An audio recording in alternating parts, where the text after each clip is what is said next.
This is Andy B on the Get Your Home Show. Hello and welcome.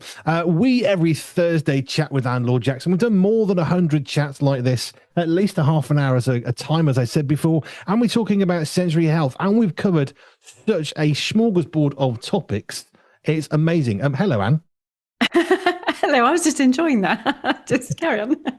That's fine. We really have. I was saying this just before the news. We've covered topics like if someone's got dementia, how can sensory health help you get more involved with them, help them be more peaceful, calm, and engaged in the family? We've looked at babies. You know, how can the mum do better with her sensory health, considering the sensory health of the baby before it's born? So we've covered literally every end of the spectrum of life. We've looked at things like the more commonly known ADHD and autism and such things, names you're probably more familiar with. We've learned, this was very exciting early on, that there aren't five senses. Well, there's more than five. There's five senses, two more, and a whole group.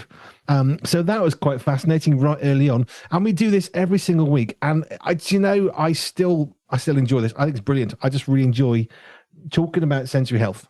I could talk about this all day, every day. In fact, I probably do, don't I? Because that's my You job should in my be able life. to. But it's freeing, it's enlightening, light bulb moments, aha moments for people who've really not looked at it much before. You start tuning into your senses and you realize, goodness me, how much of your life revolves around how you process your senses without you even realizing it.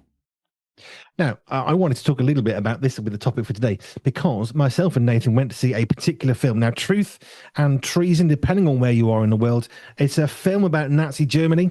In the UK on Amazon Prime, it comes out on the 18th of May. I would describe it, and did actually for the film distributor, as a truthful retelling of a true story, which is what it feels like. So this is Nazi Germany, 1940, 41, 42.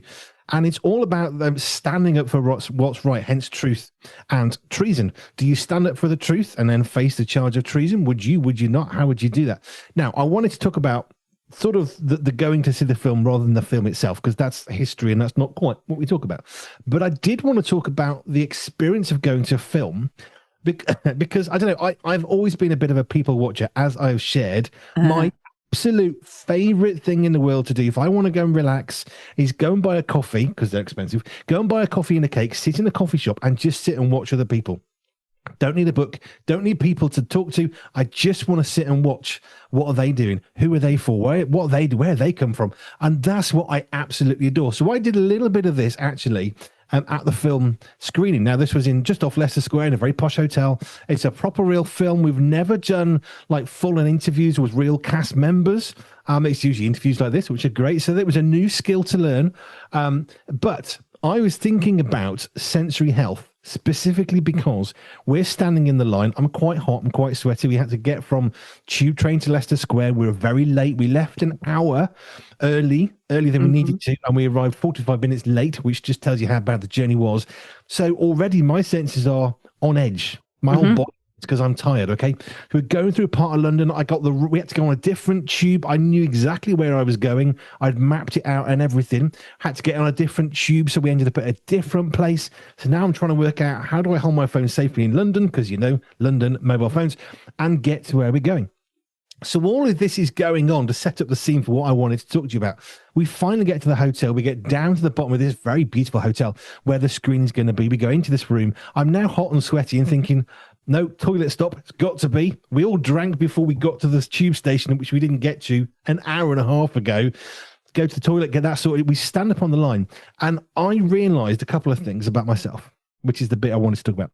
The long intro than normal, because I thought, I'm actually not that nervous about this because, hey, these are just people and it's interviews. I can do interviews. I'm quite confident. And there was someone just to my left who was very shaky. She had business cards, note cards in front of her. She'd done loads of research and she was great, but she was very nervous. And it struck me, despite it all going wrong, Nathan and I had done a lot of preparation. We had a lot of experience of doing interviews generally. So when we got into this room to do something we've never done, which this other person had never done, we were kind of okay. But the interesting thing was, and this is the question, we arrived slightly hassled. We'd never done this before. We look a little bit, we don't know what we're doing. We really do. Nathan's trying to get the camera out, build that in the corner. I'm trying to get the microphone set up. And this other lady had this really fancy stand for a mobile phone. She had all this fancy kit, but she'd never done it before. Now, we were quite calm, and she wasn't.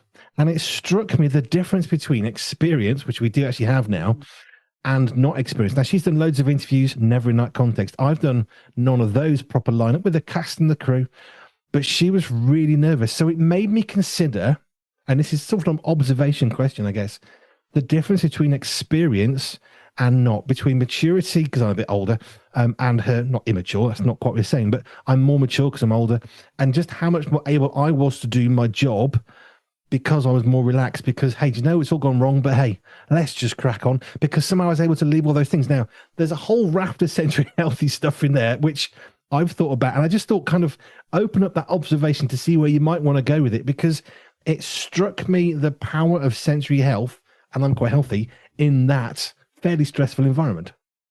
Yeah, where you started off, the fact that, as you said, that was a long lead up, but actually it often, the lead up is what really changes an event. So for me, I know what your lead up was. I'd be really curious to hear what hers was or wasn't that would have helped her better.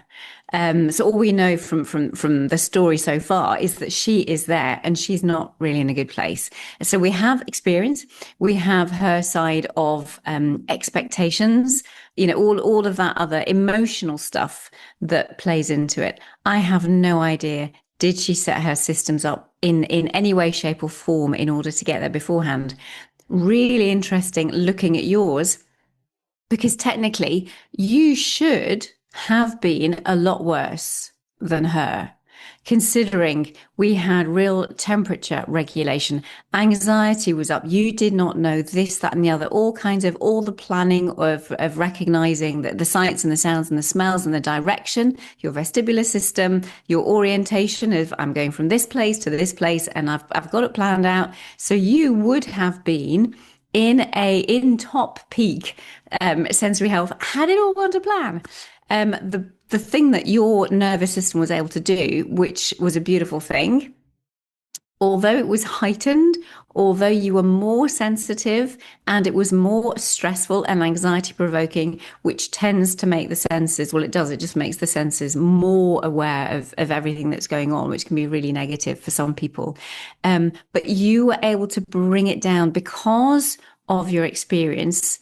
The emotional centers, you were able to override that, and you took captive those thoughts of what could have been, and you were saying things even there are, you know, you've been there before, I've done it before, I know I can do it. So all of the language side of what was feeding into your system was enabling you to actually reduce yourself down. Did you feel the end result was different with how you were to how she was, or is that difficult to say? She said thank you to me afterwards, because I gave her some pep talks, because she was really struggling to know how to ask questions. Now, she's done talks, and from all accounts, I've had a little look at her website. She's very good at what she does, but this is a different context. So it was for me, but I've also interviewed all sorts of people over the years. So there's a little bit of differences going on. But the fascinating part for me was I was able to help her do better interviews. So she said thank you to me. I commented on her Instagram page and said thank you for the pep talks, because it's like, how did you know what questions to ask?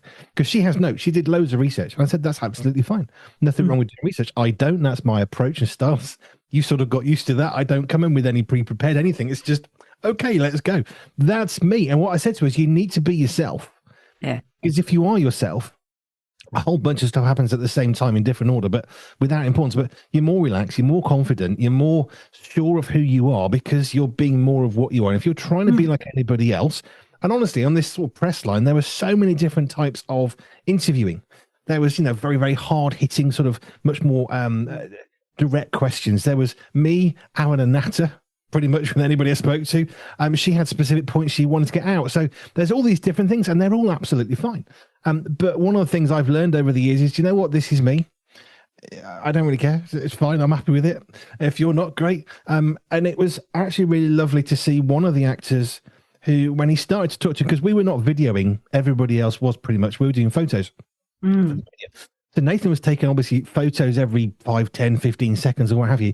And one of the actors was sort of not quite folded arms closed, but he wasn't quite that relaxed. And as we went through the photos, it was fascinating to watch as I just ramble away. He was going from quite stiff to much more relaxed and joking. The jacket flew open and he was gesticulating and hands in his pocket. And it was fascinating to watch the progression. And I don't have any special tricks or magical stuff that I do. I'm just myself because it's too hard to be anything else. And I just spoke. And after I'd spoken to this lady who was quite nervous, she got much better and she got better into what she was doing. And I think she did a great job and she got more and more into what she was doing. But I think the interesting thing was she was there ahead of us. She was we walked into the room. She was pretty much the only one set up. So she was arrived very early. But I just kind of arrive and do what I got to do. And if I'm late, I'm late. What I didn't tell you is my zip broke just as we arrived. Oh, so there's another pressure for you. I'm now walking around with a trouser zips that didn't work, thinking I'm going to get arrested for indecency. This could be an interesting challenge. Trying to fix them. I managed to get them to sort of close and kept my jacket very firmly closed. But all of this came in. I'm not in any way saying I did really well. Look at me, how great. It's not about that. It's about saying, you know, my sensory health. I'm talking more than normal day because it was quite fun. But my sensory health, it kind of reset itself in spite of going on, because my assumption is I'm a bit old. I'm nearly 50. Is I'm just going to carry on, and the rest of me will catch up as we go, and we'll just have fun. And I spoke to a lot of folk that night, and I got some really lovely responses from folk because I don't ask the questions that everybody else asks, which means I'm more able to put them at ease because I don't really care about some of the technical stuff. That's not my beef. Great if that's what you want to ask. I just want to have a chat. And I think the more we can relax into who we are, regardless of whatever, whether you're a teacher, whether you're in the bank, there are so many things that we think we ought to be and ought to have, even in that. But it's relax. The way we can relax and what it does to our whole nervous systems, the acceptance of who we are. That, goodness me, is huge. Utterly, it's huge. It has such an impact, and I love the way. So I would be looking at, you know, your actor fella who relaxed over time. One of the biggest ways that we could tell with the body language, that's his proprioceptive functioning, and his tactile processing, because we, you know, arms closed, kind of like jackets, you know, things buttoned up. It's that protective response. Whether I'm sure he didn't have an overreactive tactile system, but that is how, if folks do, that is how they will present. They will be very aware of circumstances. They'll be watching people around the room. They'll be checking that nobody's going to come and touch them unexpectedly. They don't want people to come up behind them unexpectedly. So your chappie who wasn't in the best place. So anxiety and overreactivity can look really, really similar, and that there's a massive link between them. But for this guy who was just a little bit more, just wary of whatever you were going to be with him, body language showing using tactile proprioception. So proprioception being the way that we position our body and the things that we do with our muscles and our joints and the inputs that we give to them. So he was quite closed. And then as the emotional side of things relaxes, because he knows that you're not a threat, because you just are you, and that's it. So his whole body is able to respond. His senses are responding to the way that your voice is, because it is utterly natural and it's not confrontational, and it's not, you know, you can tell some journalists, goodness me, I don't want to be interviewed by certain people. I just think no.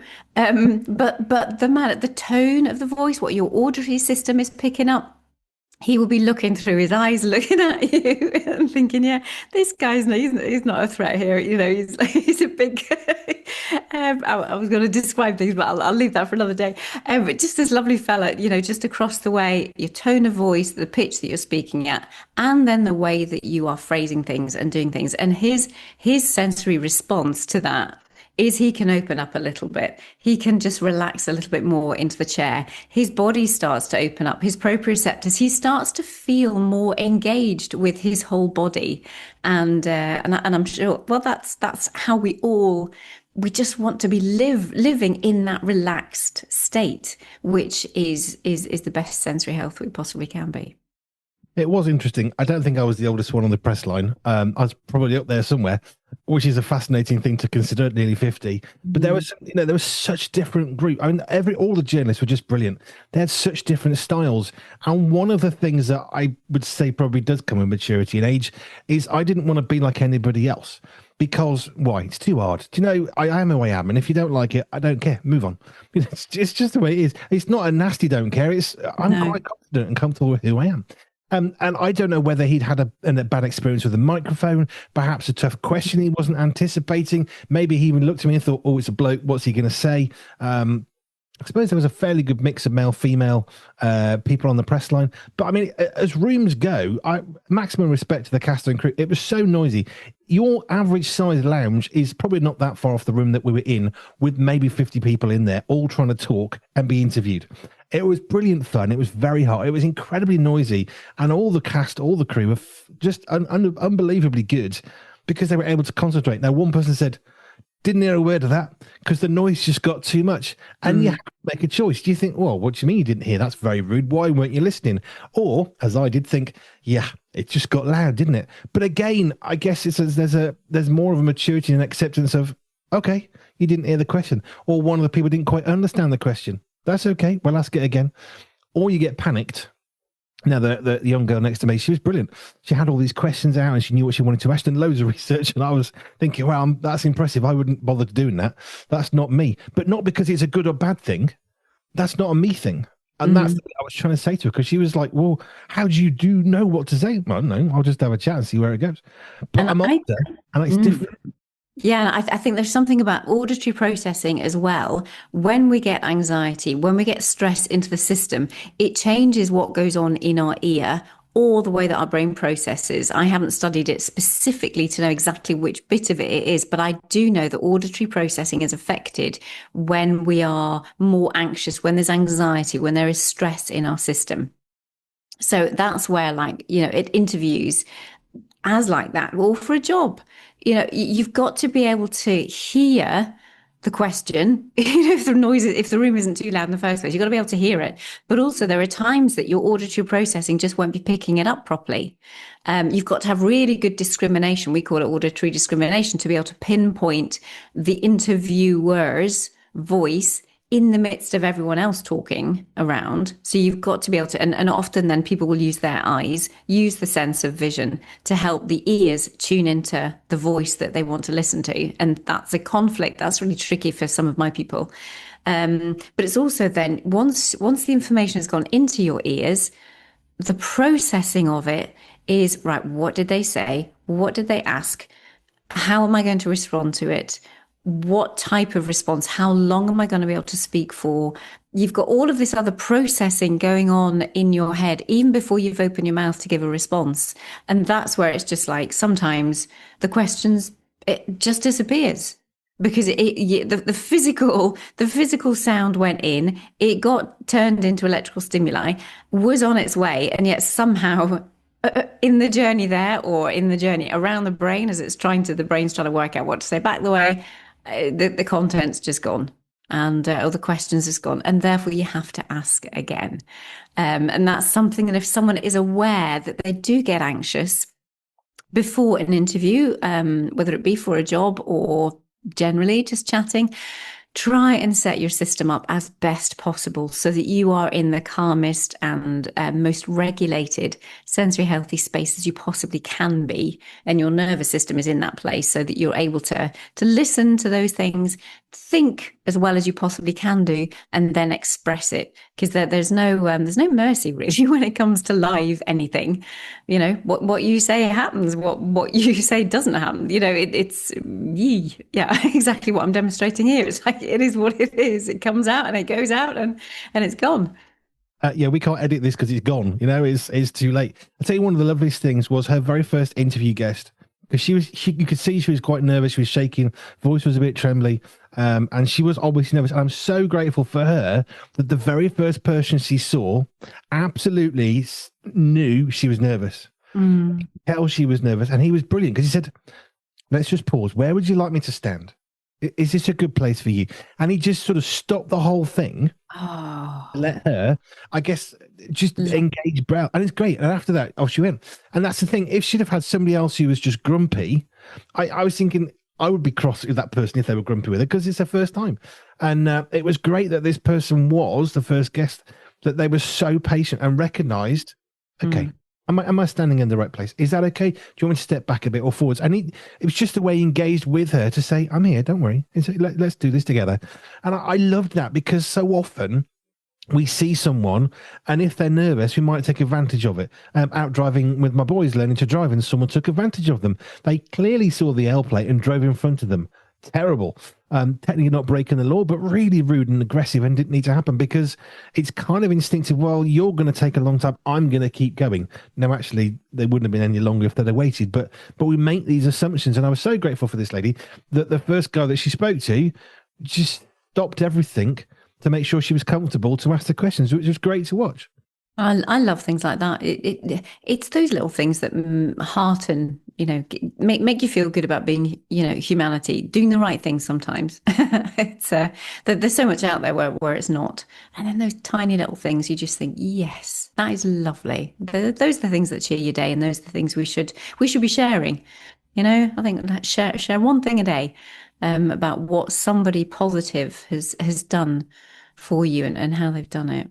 It's a nice way of building up your own sense of self, just because you recognize it in somebody else, even if you're not the one you're not building yourself up, about yourself. You're just building yourself up because it feels good to be able to comment well. Even that is really important. We've all got firsts in our jobs where we're nervous. Everyone knows you're going to be nervous. Everyone knows there's every possibility you might mess it up or not. But if you encourage the person, then hey, who knows what they can do? I remember my first interview. I was trembling like a leaf. And they didn't notice because I managed to somehow sustain an air of confidence, which is kind of cool. I suppose that's part of my character. But I know that as he went through the evening, it was very tiring, very hot. And I Mm. noticed I was quite alert to my senses for some reason. I think because I'd arrived with my zip broken, which is like, this is brilliant. Great stuff. So I sat there the whole time with my jacket on my lap. Then we watched the film, and that's very emotional. So now we're in a Mm. room in the cinema, my sort of private screening cinema. So that's quite loud. Obviously, there's explosions and all that. And the thing about the film is, it's about Nazi Germany. It's about someone standing up against tyranny, against the sort of totalitarian Hitler and all the stuff that was going on, and saying, "Do you know, that's not wrong. I'm going to stand up against it." And then obviously gets caught by the Gestapo. Very nasty things happen. Not for people under 15. I think I'd agree with the director on that one. But then we're going through the film. We've seen all these lovely people on the press line, and now we're watching them on the stage. It's kind of cool on the Mm. cinema. But then it's doing all sorts of emotions to us because we're watching the life of this true story, which is always more powerful. And I'm going through other emotions, and I'm crying, and there's a little bit of laughter every so often. Thankfully, there was some sort of light-hearted moments interspersed into the film, which was good. But it's all the emotions. And then we came out of the thing, and there was this exhaustion that I felt from the night, Mm. also an elation as we left into the open air. There was a real sort of, that was an amazing night. What a great privilege. And thank you to all the people who made it possible for us to attend. But also, there's an exhaustion, but it wasn't a bad exhaustion. It was a good exhaustion because you can be tired for good reasons. And then I could feel my senses kind of calming and settling because now we're not sort of performing, and now we can just go and get a tube home. It was really good. It's lovely. I know that good exhaustion. It's not often that happens. Going off to camp, once a year, and you're so tired, but you're also so filled up with goodness.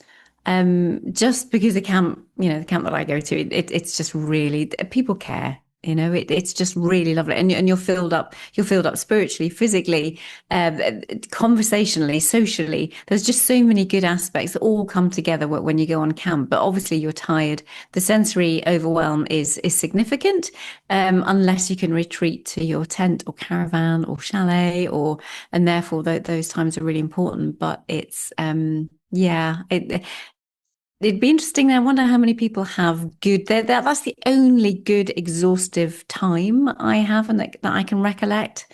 I know a lot of my people would just feel exhaustion, full stop, and it wouldn't come alongside that feeling of positivity. But do you get many of those times a year when you get Um, the both? See, I think festivals and conferences, they are especially exhausting because if you're working on a stand, and we quite often do live radio as well, obviously Mm, you've got the physical strains on the voice and all the rest of it. That's probably not a surprise to most people. So we are physically drained from what we do. But again, I love doing live radio. So actually, in some ways, yes, every time I do live radio, I'm exhausted and I always got a smile on my face. If I've done a conference with live radio, I'm absolutely washed out, exhausted, and I'm ecstatic as well.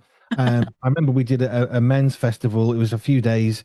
I think we got about 2 or 3 hours a night of sleep because it was so hot and it was just we couldn't sleep. It mm, wasn't the noise; it was just too hot for too long and then too early again. So maybe 2 or 3 hours of sleep. We were working for like 15 hours a day, 18 hours a day, and absolutely loved it. And that was a good exhaustion as well. Completely mm, wasted, really, physically, mentally, emotionally, but also really enjoyed it. Now, for some people, of course, that would be their worst nightmare. No sleep, couldn't cope with that. Too much noise in a big tent, can't cope with that. I'm fortunate with what I do that I quite enjoy doing that thing. Now, I don't enjoy the tiredness, but I do enjoy meeting people because I love interacting with people I've never met before. mm. And that's something about who I am, I guess. But yeah, a completely different track tonight because I just, having been through that, I was really aware of my senses Mm. went through, and I don't know why particularly. I've been in all sorts of random situations, but just how it feels. We were on the tube, going down into Leicester Square, and this chap looked to me, someone in a black tie, get up. It's all very dapper there, sir, if I may say, as I was getting down the escalator. So that made me feel good. I'm getting off the tube a bit later, and there was a bunch of women who was getting off. Like, have you been to a wedding? No, just a film screening. And they were like, "Wow, you look really amazing! Like you're properly dressed up." Well, yeah, these are our own suits. And I don't feel good in a suit. But here's another one for you. I don't like wearing a suit. I like combat trousers and a t-shirt with a hoodie. Very happy. Everybody who sees me in my black tie says, "Oh, you look so relaxed. You must really enjoy wearing this all of the time." Not even close. But something about it I must like, even if I think I don't.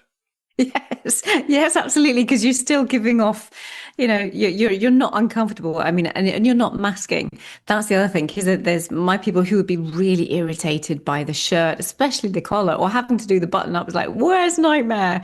And then you've got all this texture, up against them, and it's like tight, and it's like close, and it really is their worst nightmare. But they have to do it. If they have to do it, if they don't, they'll be exactly, they just get their t-shirt on and yeah, just get away with wearing something different when they have to do it. That exhaustion from having to mask, having to cover, having to pretend that it isn't bothering them, that is huge. That is an exhaustion that is not fun at all. Mm. Now, I know we've taken a bit of an interesting approach to sensory health, but I just thought I'd throw that at you because sensory health is going to affect us in different ways. Mm. A lot of what we went through, because I know I've got a pretty good sensory health system, and I'm fairly well balanced. I know where I am in the world. I actually had quite a good time. So did Nathan. There were two of us there, and I think that's another element which I just wanted to finish on because I went with somebody who I know and trust implicitly. Mm. If he holds a camera, I know he wants me to take the lens off or hold a lens or put another one on because we've worked together so much now. We know what we've got to do. I went to get a bottle and it already got some out of my hand so I can take a drink. So we're really quite slick and fluid with each other.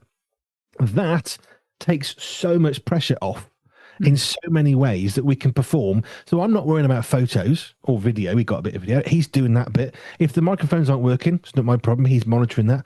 And I trust that he's going to do that in order that I can do my bit, which is talking to people. So he captures the sound and the vision. And likewise, there are other ways we work together which really matter. And the thing is, I've got some beautiful teams within the radio network. And when you have that kind of the two people working together like that, because we've worked a long time, therefore it gets easier, and that then takes some of the extra burden. It's not there, or if it is there, it sort of fizzles away because it's all right because I got someone who knows what I'm going to do next, and it's a bit scary how much he knows what I'm going to do next sometimes. But that's I don't know, good or bad thing sometimes depending on your perspective. Oh, it's lovely. I think that is so. I love teamwork. I really love teamwork when it works well. Yes, when it works well. And I think about sensory health in particular, when you've got good teamwork, if one person's struggling, like I've been struggling with my leg of late with my pain sciatic nerve, So Nathan carried the rucksack, and if I was struggling, he was really patient. You know, he's not like, come on, get a move on. He would just sort of shield me if I was having a bit of a breather because it hurt or whatever. And the thing is, that then takes all the stress levels off. You've still got stuff to do. You've still got to walk through London, and where are we going? We don't know. We're really hungry because we didn't get to our dinner, so now we're really struggling in that regard. But because there's two of us, all of a sudden it's much easier to get through all the challenges that exist. Precious. It really is. And we'll come back to a slightly more normal sensory health thing next week. Do you reckon? But the thing is, life happens around us, and I think that's one of the things that I like to bring is, hey, if I'm living life, let's talk about it, because here's a good example. I've done that a few times. And I was quite chuffed with how I handled potentially quite a stressful situation, and especially with the zip, that was fun. But you kind of have to find a way of getting through it. And I think, especially with sensory health, knowing some part of you say is knowing where you are in the world. Not, do you know, your place in a negative way. That's not what we talk about. But know where you are in the world and where you fit within the world around you. It does matter. And I knew my place in a really healthy regard in that way, which meant I could just focus on the job. But if your senses are out of whack, you're just not feeling good because you're tired or you're hot or you're late because you've arrived late, and people saying, where are you? And, you know, I wasn't stressed by that, and they weren't being nasty. They knew we got late. Hey, it's London. Being late is just what happens. It's like falling off a surfboard. It's going to happen. But all those things can be made better if we prepare. And when it went wrong, the plan went wrong because it was the wrong tube train, because the tube line was shut. So we got to a different station. It's like, I don't know where I am now. But we have a plan. And one of the things I'm conscious of is I don't have lots of backups and caveats, but I do like to know what's supposed to happen and have a bit of a plan. Well, if this doesn't happen, let's do that instead. Because then it's not going to hit you across the face like a kipper on a cold morning, because then you've got a plan. And that is not a good sensory experience. I imagine not. I'm assuming so. Right, if you want to connect with Lord Jackson about your senses and talk about what on earth I was talking about, you can do. Just go to our website, pure247radio.org, pure247radio.org/ALJ, and you connect with Lord Jackson, who operates virtually all around the world. I do. Thank you. See you next time.